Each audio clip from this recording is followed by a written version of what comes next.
Welcome to IPM news.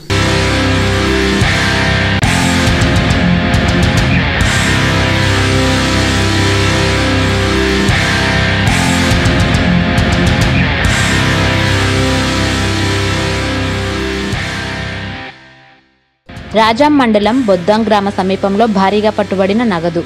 Visakha నుండి పాలకొండ వెళ్తున్న RTC బస్సులో రవాణా చేస్తున్న నగదును స్వాధీనం చేసుకున్న పోలీసులు. వైసీపీ నేత రాష్ట్ర కార్యదర్శి పాలవలస విక్రాంత్కు చెందిన 3 బ్యాగులను అదుపులోకి తీసుకొని రాజాం పోలీస్ స్టేషన్కు తరలించి లెక్క కడుతున్నారు. కోట్లలో డబ్బు స్వాధీనం. పోలీసుల అదుపులో పాలవలస విక్రాంత్.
ఇది ఇవాల్టి IPM న్యూస్.